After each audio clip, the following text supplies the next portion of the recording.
Alright, so welcome to the first Blender tutorial.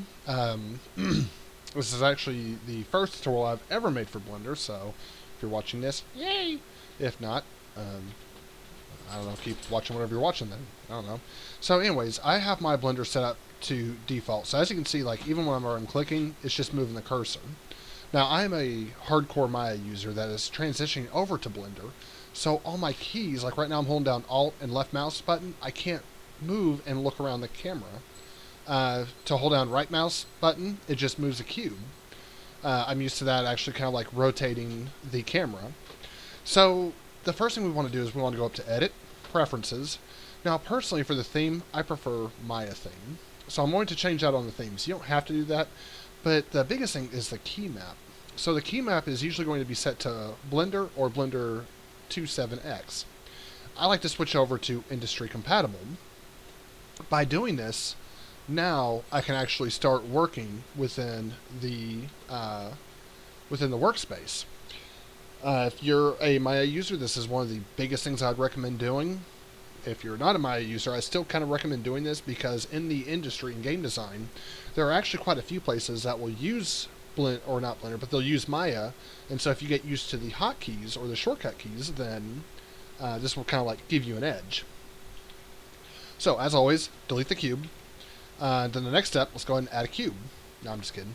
We are going to add a cylinder though. So for the cylinder, this is going to be kind of a... So I'm going to try and make this where it can run inside of a video game, but at the same time I still want great detail. So instead of setting this, keeping this at 32, we're actually going to change this vertices to, let's say, I don't know, let's just say 20. Keep it kind of low. I'm going to press W, and that will bring up the Move tool, or you can just click on the Move tool up here. Doesn't matter where. Now, my 3D cursor is actually right there, so I'm actually going to move it over here and put it back close to the center. This up here is kind of like your view cube. You can click on that to go into whichever window you need to. But I actually want my center point to be... doesn't have to be exactly on the... go figure. So it doesn't have to be exactly on the grid. I just like to get it close. Yeah, I'll live with that. And the reason for this is this way whenever I create objects, I always put them right here in the center. So since I have the Maya key mappings, I'm going to hit Control D and I'll click and I'll move this over.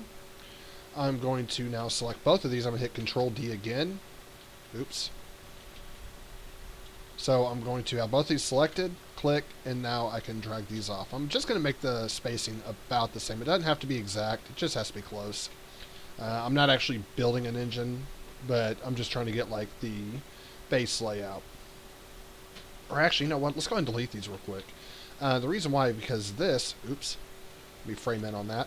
This right here has some really hard edges. Now we can't just go to shade smooth because then we get this weird...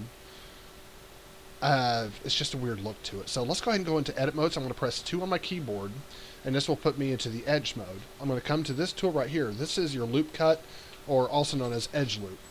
So I'm going to insert an edge loop right here. I'm going to get this as close to the top as possible. And I'm going to do the same for the bottom. Just get that as close to the bottom as possible. It doesn't have to be exact, but you do want it kind of close. This right here is your inset tool. So I'm actually going to... you bastard.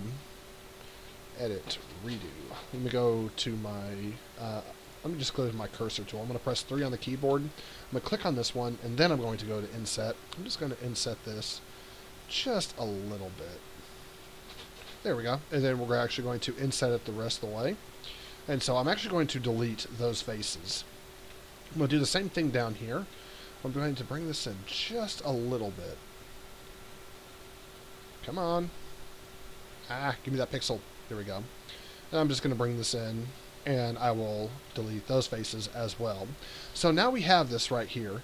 Now there are several ways we can do this. The way I like doing it is if I click on Edge, and I select that, and then switch over to Vertices, well now all these vertices are highlighted for me. So all I have to do is right click, go down to Merge Vertices. I'm going to merge them at the center.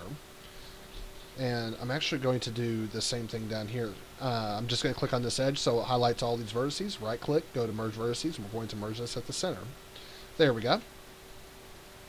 And the reason why I'm doing that, yeah, I could have left that mesh up there, but if we're quote unquote making this for a game, you either need tris or quads. In this case, we have triangles right here, and we have quads up here on the edges and on the sides. So that's why I want to use. That's why I wanted to do that, because if you have 5 faces or more, or 5 edges or more, then it won't do. It won't render out properly, or actually won't even render at all.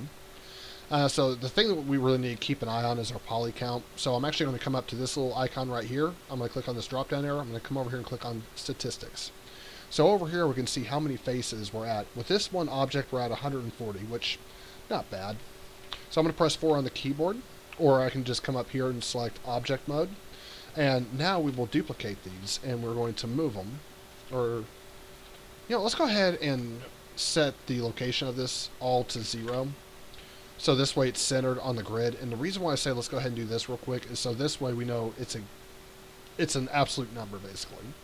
So when we duplicate it, we can move it over, and let's just say we move it to right about here. Okay, so we'll say -3. The advantage that this gives us is by doing this, we know that this right here will be -9, and this one will be -6. There we go. So this way they are equal. I'm going to treat it like we are building an engine because, let's just go all out. Why not, right? So these are going to be the pistons. Now, some engines, I'm going to say this kind of loosely, but some engines, I'm actually going to set these up all the way. Or if you want to be a little bit more realistic, you can select these two right here, or you can select these two. It doesn't matter which two you select. But if this right here is going to be the front of the engine, then we're actually going to want to make sure that this first piston is all the way up. And the reason why we want to do that, because this is going to represent TDC, or top dead center. So now we can add a cube. You know what? We're not actually going to do it that way. What we're going to do instead is we're not going to make the block. We're just going to make all the inner parts. And then we'll think about making the block later on. The block is a little bit more work, and so that's why I'm kind of like hesitant on it. So one thing I do like about Blender more than Maya, for the crankshaft, I would actually have to reset a lot of this stuff. Blender, I don't have to. So that is one advantage of Blender. And also, we don't have to worry about the polygonal history. So that's also really nice. I'm going to need a couple of these. I'm actually going to need to go into the side view. So one thing about a 4-cylinder is you're actually going to have a slight overlap. Not much of one, but it will be a slight overlap. So we're actually going to make this just a little bit wider, probably something like that. And we're going to duplicate this. And we'll just move this off to the side, probably right about here. But now this one we are going to scale way down. And the reason why we're scaling this one down, because this is going to represent our piston rod, or at least the ring that goes onto the crankshaft. But now we still need a crankshaft, and that's what this one is for. So we can go ahead and build this one. First thing we want to do is duplicate. No, we don't want to move it. There we go.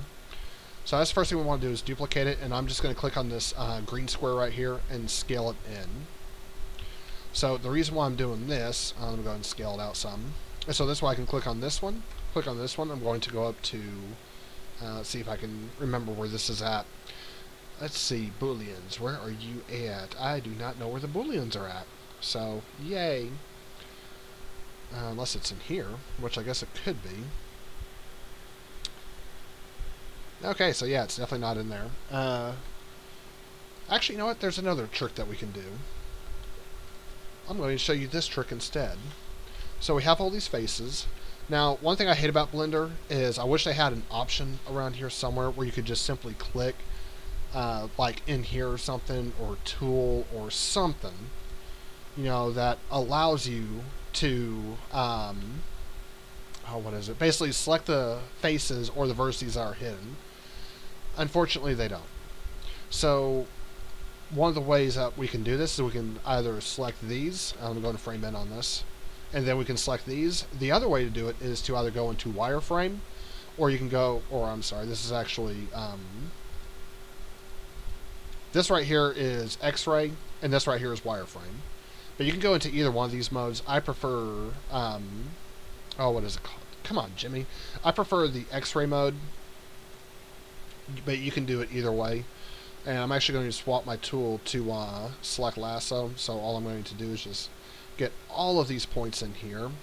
Go and swap that back. And then is what I'm going to do is I'm actually going to hit delete. And we will delete the faces. So the reason why I did that is because we can actually go back into object mode. And I'm actually going to get out X-ray. And right here on this little wrench, this is where we can add modifiers. And so we're going to click on add modifier, go over here to solidify. And if we bring up the thickness, I'm going to say 0.1, see what that gives us. Yeah, there we go. Pretty good thickness right there, I think. And yeah, that doesn't look half bad. So what we're going to do now is we're actually going to go into the edit mode. Oh, wait, before we do that, let's go back into object mode and we will click apply. And so now we can go into the edit mode. Because what we need to do is we need to add some edge loops down here. So let's go ahead and do that real quick. We'll just come in here.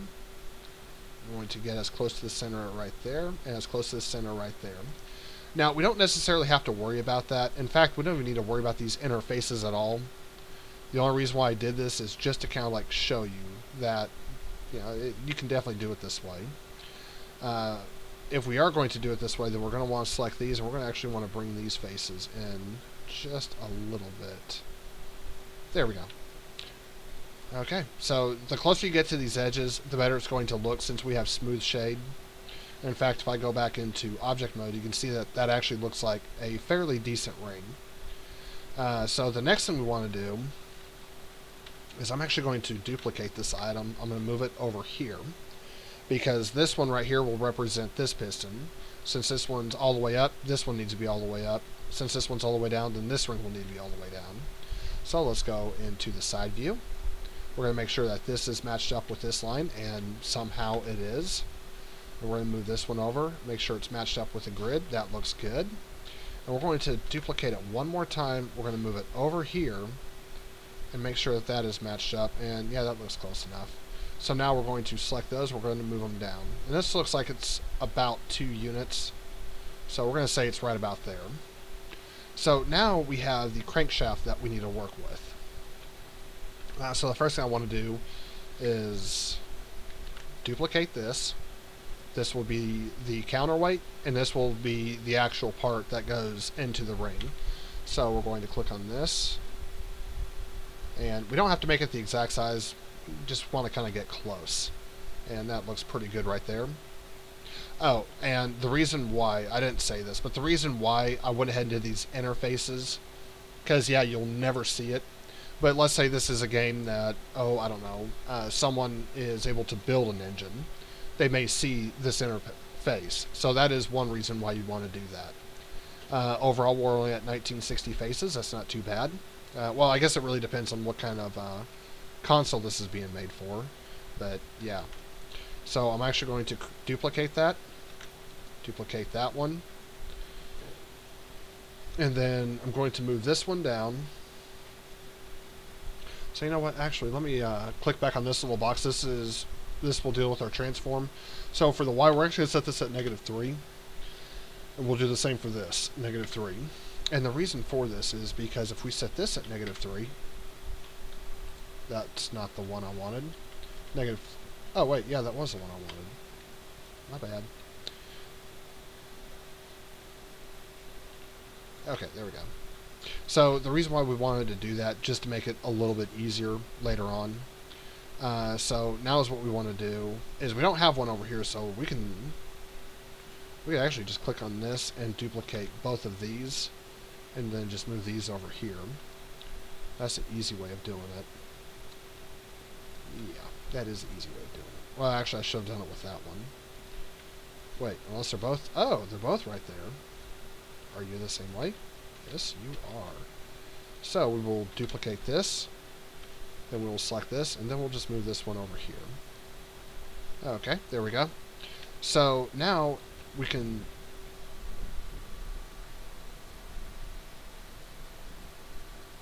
Okay, I need to check the weather. I'll be right back. Alright, so I can do this for a few more minutes, and then we'll have to pick this up on the next video. Oops. So, yeah, let's continue on, shall we? So, the next thing we want to do, and I know these aren't lined up exactly, I'll get to that here in just a minute. But the next thing we want to do is we actually want to go into edit mode. I'm actually going to go into the vertices and go into my X-ray. And what I want to do is I actually want to take these right here. I want to move them down. And the length that I'm moving them down is only going to be about here. It would appear I missed one. So let's try this again. So now I'll move these down. So I'm only going to move it down to where this is at. So yeah, it looks about right. I'm going to move it right there. And we are going to come over here. Now I know this isn't the exact crankshaft, but what we can do is we can come over here and type in crankshaft. Well, no, that's actually pretty well represented for a counterbalance weight. Okay, I'm happy with that then. So real quickly on a crankshaft, and I actually completely forgot about this somehow. We'll probably make some actual counterbalance like this has, instead of just making them straight up and down. I think it looks better. So these little pins right here, these cylinders in the very center, that is actually attached to what's called the mains, or the main caps. So it would be right here, and right here. The pistons are attached right here, right here, right here, and right here. So this is what keeps it centered, and then the pistons are attached to these little dealios, and that's what makes them go up and down. So let's go ahead and start working on the counterweights. Oh, and if you remember earlier, see how the pistons had like this little cutout? You can see right here where it's like it's just barely missing it. It's actually coming in there. So that is one thing we are going to do with this one. As you can see, that does go up there just like I'd want it to. So that is perfect. So for the counterbalance, what we're going to do is we're going to press 3 on the keyboard. And we're actually going to select all of these faces right here.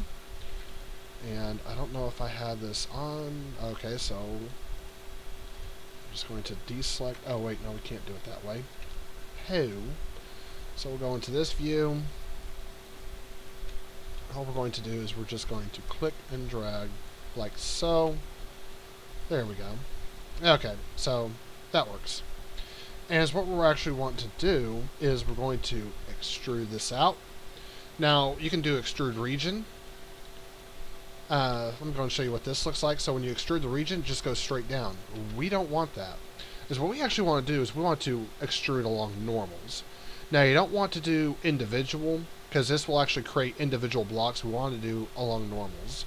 By doing that, we can actually bring this out like so. And so there's a counterbalance weight.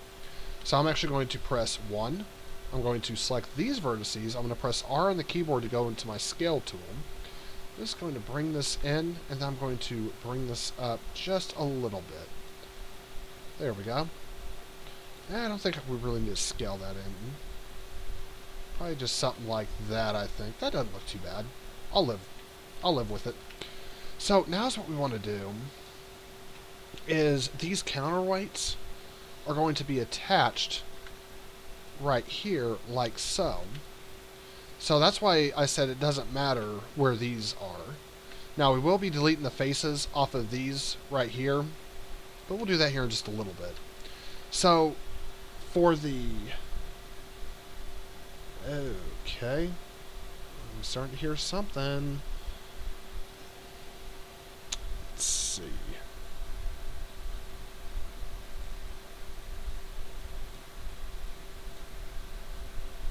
Sorry guys, just give me 1 second. Okay, so I actually am going to stop the tutorial right here, and we'll pick up in the next lesson. So let's go ahead and save this. We're going to call it 4CCYL. Save Blender file, and we'll see you next time.